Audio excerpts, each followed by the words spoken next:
The gavel froze mid-air as Sheriff Kestrel Wynn's hand slammed against the auctioneer's podium, his badge catching the harsh afternoon sun that streamed through the courthouse windows. "This auction is suspended by order of the law," his voice boomed across the packed room, silencing the gears and bids that had been escalating around the trembling figure of Seraphina Blackthorne. She stood on the auction block like a caged wildcat, her emerald dress torn at the shoulder, dark hair escaping, its pins in wild tendrils that framed a face both beautiful and defiant.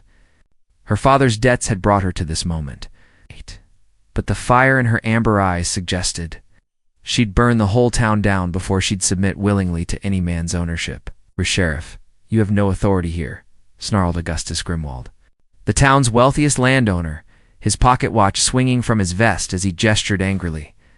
"The girl's father signed the papers before he died. She belongs to whoever pays his debts."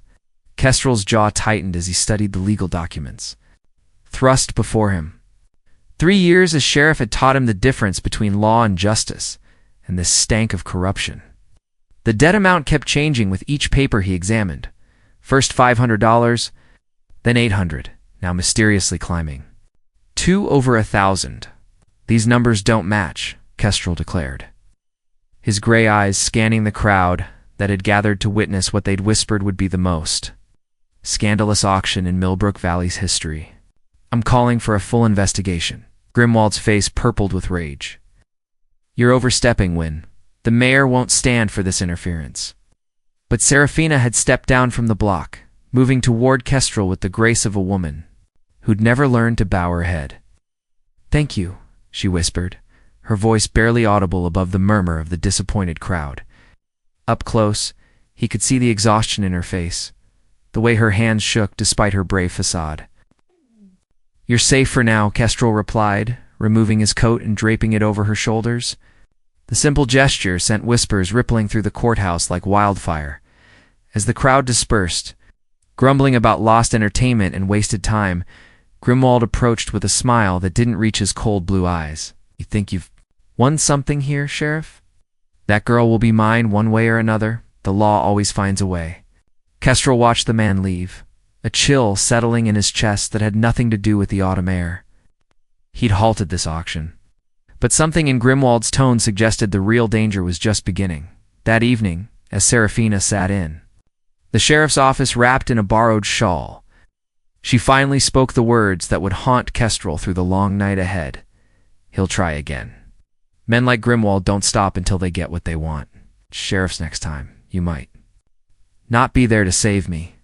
Outside, the church bell tolled 9 times. And somewhere in the shadows of Millbrook Valley, Augustus Grimwald was already making new plans. The candle flickered in Seraphine's trembling hands as she crept through the narrow alley behind Grimwald's mansion, her heart hammering against her ribs.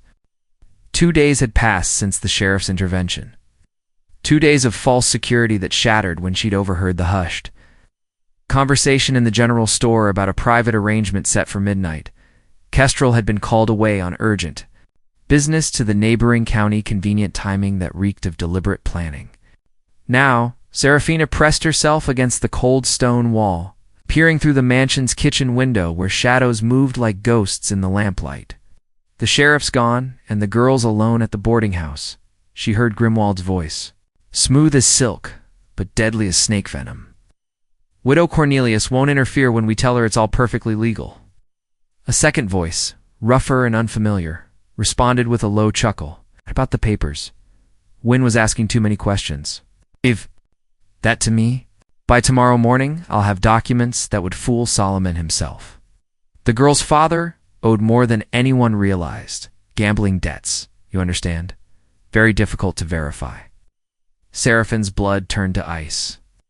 They were forging new papers, creating debts that never existed. She started to back away when a hand clamped over her mouth, dragging her into the deeper shadows. Well, whispered a voice she recognized as Tobias Merrick, Grimwald's foreman. "Little Bird's been listening at windows.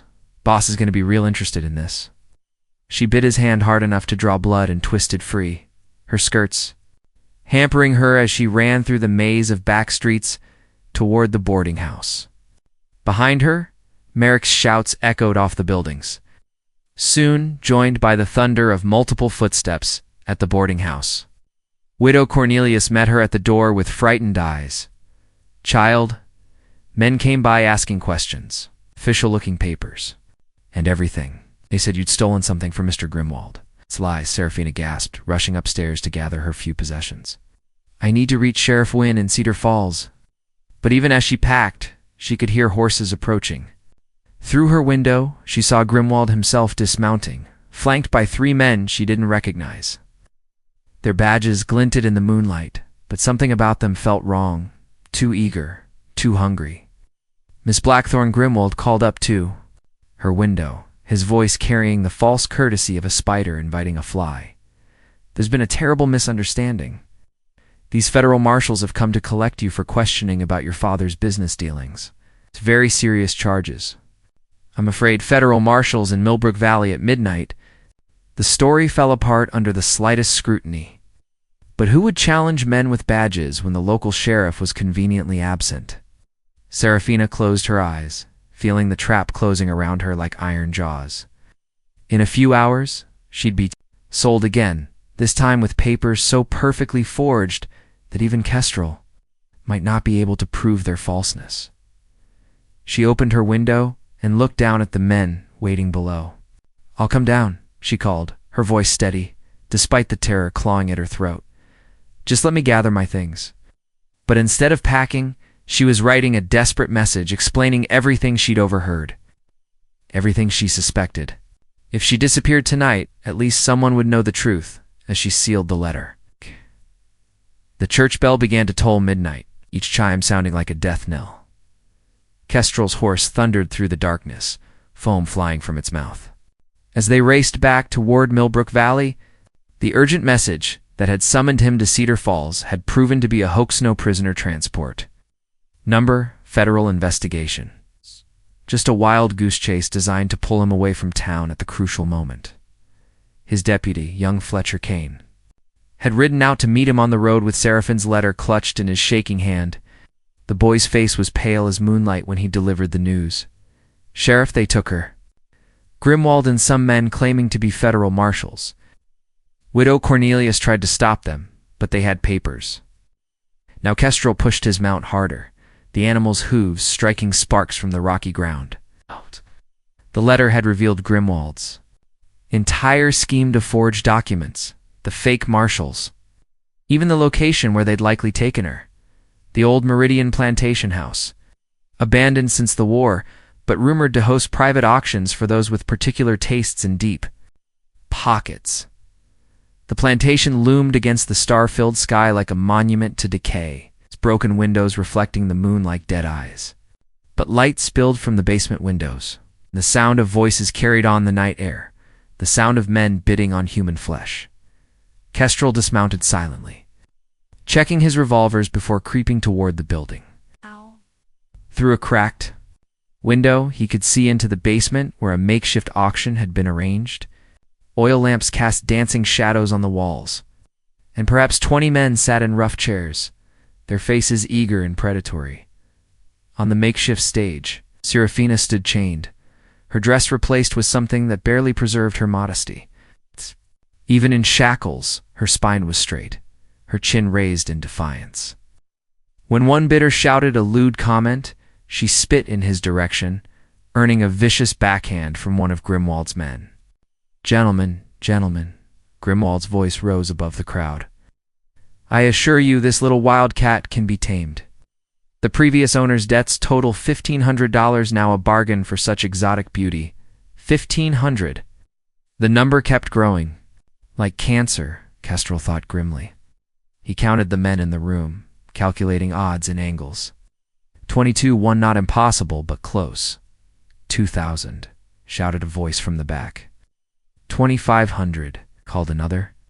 Kestrel had heard enough. He kicked in the basement door, both guns drawn, his badge reflecting the lamplight like a mirror. Federal crime in progress? Everyone on the ground? Now? The room erupted in chaos. Some men dove for cover behind chairs. Others rushed for the single exit. Grimwald's hired guns went for their weapons, but Kestrel was faster. his shots echoing through the basement like thunder. In the confusion, Serafina broke free from her captors. Apparently, the chains had been more for show than security. She grabbed a lamp and hurled it at Grimwald, who dodged with a curse, the flame shattering against the wall and spreading quickly across the dry wood. "The whole place will burn," someone screamed. Kestrel fought his way through the panicking crowd towards Serafina, but Grimwald had produced a derringer from his vest, pressing it against her temple. "Drop your weapons, Sheriff, or I paint these walls with her brains." The old plantation house groaned around them as flames began to lick at the basement ceiling. Smoke filled the air. The crowd had become a stampede toward the narrow exit. Kestrel looked into Seraphine's eyes and saw not fear, but trust, absolute, unwavering trust that he would find a way to save her. And in that moment, he realized he loved her. "Your choice, Sheriff," Grimwald snarled. The derringer's barrel pressed so hard against Seraphine's temple that it left a red mark. "Drop those guns or watch her die." The basement had become hell itself, smoke billowing from the burning walls, men screaming as they fought to escape through the single narrow stairway. The heat was growing unbearable. Kestrel could hear the house's ancient timbers groaning overhead, but Seraphine's eyes never left his. And in them, he read a message as clear as scripture. "Trust me." "All right," Kestrel said, slowly lowering his revolvers. "But you'll never make it out alive if this place burns down around us." Grimwald's laugh was harsh and bitter. "I've got my own exit, Sheriff. Been planning this for months." He jerked his head toward a hidden door that had swung open behind him, revealing stone steps leading up to ground level. Private entrance for special occasions.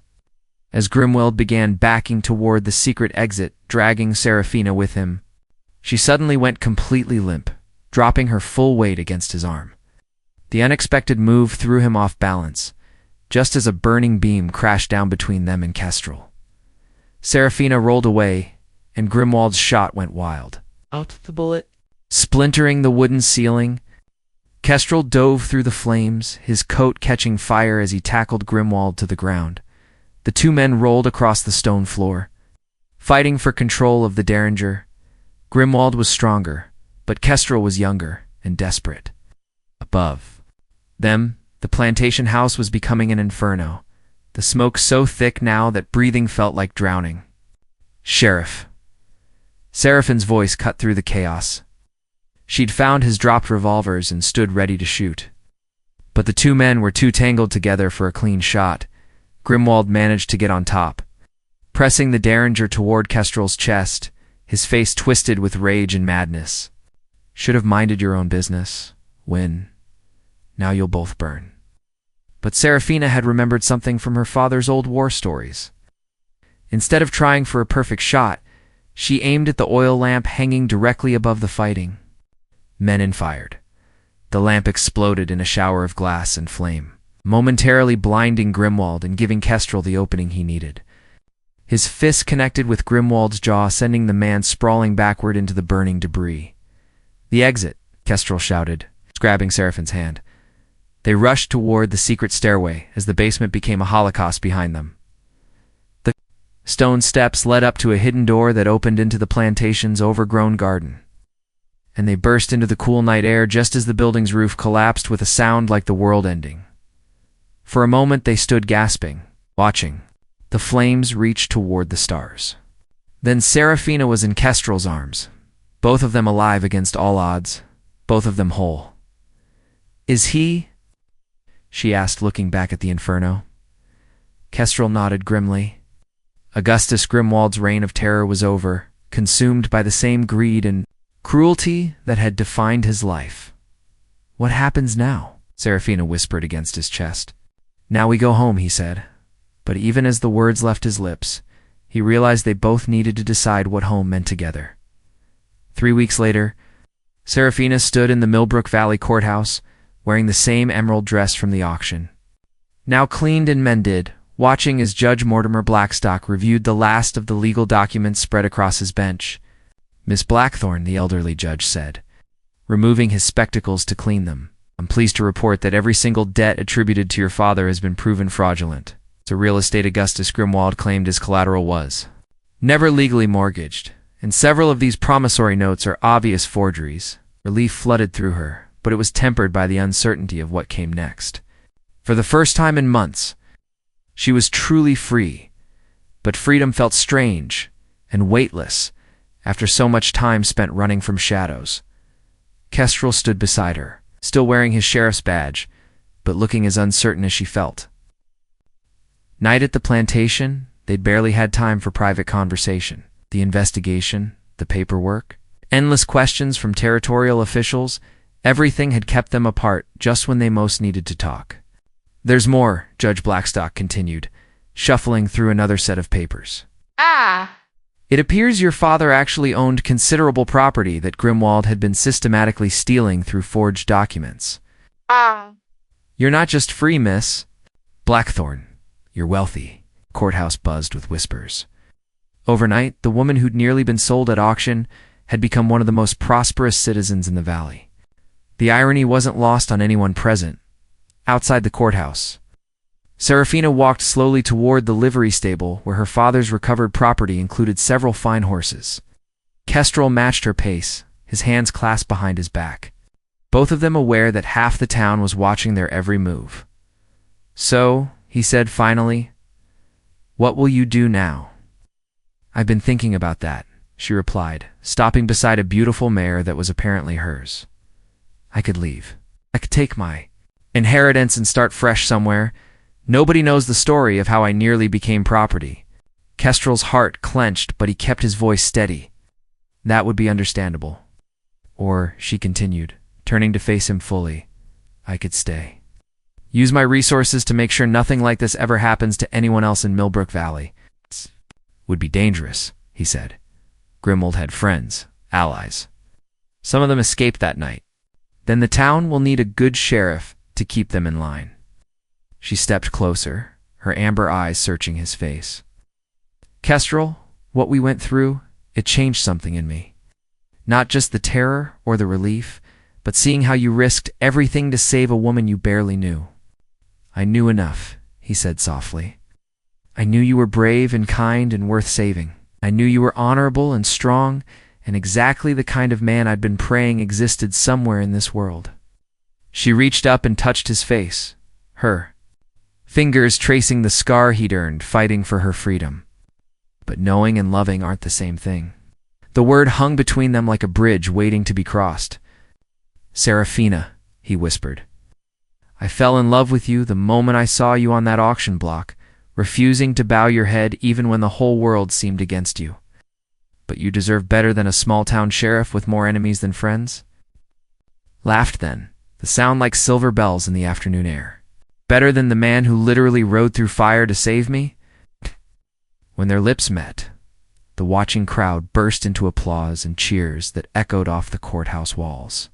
6 months later, Serafina stood in the elegant parlor of her restored family home, reviewing architectural plans spread across the mahogany table.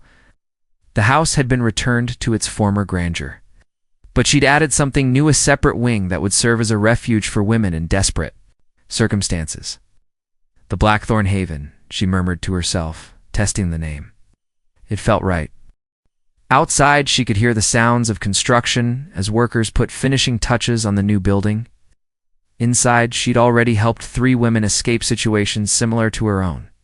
Using her resources and influence to give them fresh starts, Kestrel appeared in the doorway, still wearing his badge, but looking more relaxed than she'd ever seen him. In the months since Grimwald's death, several of his former associates had fled the territory, and the atmosphere in Millbrook Valley had lightened considerably. "The territorial governor's representative is here," he said, stepping into the room. "About your proposal for new legislation." Serafina nodded, smoothing down her blue silk dress. She'd spent weeks drafting laws that would make human trafficking impossible in their territory. Strict documentation requirements for debt collection, mandatory court oversight of any property seizures, and harsh penalties for forged papers. "Are you ready for this?" Kestrel asked, offering his arm. I was born ready," she replied. But as they walked toward the front door, she felt the familiar flutter of nerves. Not everyone supported her reform efforts. Some of the territory's wealthier citizens saw her proposals as threats to their traditional privileges. In the formal dining room, Territorial Representative Hamilton Ashford sat reviewing her proposals with two federal marshals, real ones. This time flanking him, the thin man with intelligent eyes. He'd traveled from the capital specifically to investigate her claims about widespread corruption in the local courts. "Miss Blackthorne," he said as she entered, "I've read your proposals, and I must say they're quite comprehensive. Perhaps too comprehensive for some tastes? Meaning I've received considerable pressure to dismiss your concerns as the fantasies of a traumatized woman." His smile was grim. "Fortunately, I've also received testimony from 17 other victims of similar schemes throughout the territory. Your case wasn't isolated. It was part of a pattern." Relief and vindication washed over her. For months, she'd wondered if her experience had been unique, if she was overreacting to what might have been a single bad actor. However, Ashford continued, implementing these reforms will require more than legislation. It will require people, willing to enforce them, often against considerable local resistance. Kestrel stepped forward. "Sir, I've been offered a position as territorial marshal. If Miss Blackthorne's laws are enacted, I'd be honored to help enforce them." Serafina stared at him in shock. A territorial marshal position would mean traveling throughout the region, being away from home for weeks at a time, and he hadn't mentioned it to her. "That's a generous offer, Sheriff Wynne," Ashford replied, "but it would mean leaving Millbrook Valley. Are you prepared for that commitment?" "I am, sir." Kestrel looked directly at Serafina, "but only if I'm not traveling." Alone, the room fell silent, except for the ticking of the grandfather clock in the corner. "Miss Blackthorne," Ashford said carefully, "are you suggesting what I think you're suggesting?" Serafina felt her heart racing as she understood what Kestrel was proposing. Not just marriage, but a true partnership, working together to protect others as they'd protected each other. "Representative Ashford," she said, her voice steady and clear, "I believe what Sheriff Wynne is proposing is that we form an official enforcement team. A marshal and his deputy, perhaps. Someone who understands the victim's perspective because she was one herself." "Highly irregular," one of the federal marshals muttered. "So was auctioning innocent women to pay fabricated debts," Serafina replied sharply. "Sometimes irregular circumstances require irregular solutions." Ashford leaned back in his chair, studying them both with new interest. 1 year later, Marshal Kestrel Wynne and Deputy Marshal Serafina Wynne rode side by side through the mountain pass leading to Silver Creek, their badges glinting in the morning sun. Behind them rode 4 additional deputies, all part of the special territorial unit created to combat human trafficking throughout the region. "Intelligence suggests they're holding the auction tonight," Serafina said, consulting the detailed report in her saddlebag.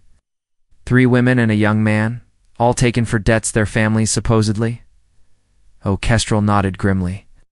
In the past year, they'd broken up 7 similar operations, always arriving too late to save some, but in time to prevent others from suffering the same fate. Each success felt like a small victory, each failure like a personal wound. "This time we're early," he said, "and this time we have help," as if summoned by his words. A dozen riders appeared from the trees ahead, federal agents led by Captain Morrison, a veteran investigator who'd become their most reliable ally in the ongoing fight against what newspapers had dubbed the flesh trade. "Marshal Wynne, Deputy Wynne," Morrison called as they approached. "Our informant confirms the auction is set for tonight at the old mining camp. 20 buyers expected, maybe 30. The combined force made camp in a hidden valley 2 miles from their target. As they prepared for the evening raid, Serafina found herself thinking about all the women they'd saved and all the ones they hadn't reached in time. "Having second thoughts?" Kestrel asked, settling beside her near their small campfire. "Never," she replied firmly. "I just keep thinking about who I'd be if you hadn't stopped that first auction. Some man's property, probably. Broken and afraid and convinced it was my fate." "That would never have happened," he said with quiet certainty. "You would have found a way to fight. You always do." She leaned against his shoulder, drawing comfort from his solid presence. Their marriage 6 months ago had been the highlight of a year filled with dark work and difficult victories. Even the territorial governor had attended, praising their unique partnership in service of justice. As darkness fell, the combined force moved through the trees toward the mining camp. Unlike the chaotic nightmare of the plantation house, this operation was meticulously planned. Federal agents surrounded the building while the marshals prepared to enter through multiple entrances. Through a window, Serafina could see the familiar horror-nascent people displayed for the entertainment. Of men with more money than conscience, but this time, they weren't too late. Federal marshals. Kestrel's voice boomed through the camp as they burst in from 3 directions simultaneously. "You're all under arrest." The fight was brief, but fierce. These criminals had learned from Grimwald's fate and come better armed, but they were outnumbered and outmaneuvered. Within minutes, the buyers were fleeing into the arms of waiting agents while the traffickers found themselves in chains, as Serafina freed the last. Victim, a girl who couldn't have been more than 16, she felt the familiar mixture of rage and relief that came with each rescue. "It's over," she told the girl gently. "You're safe now." Later, as they watched the prisoners being loaded into wagons for transport to the territorial prison, Captain Morrison approached with news that would change everything. "Washington has approved your request," he said, handing Kestrel an official-looking document. "The Wynne Act has been signed into federal law.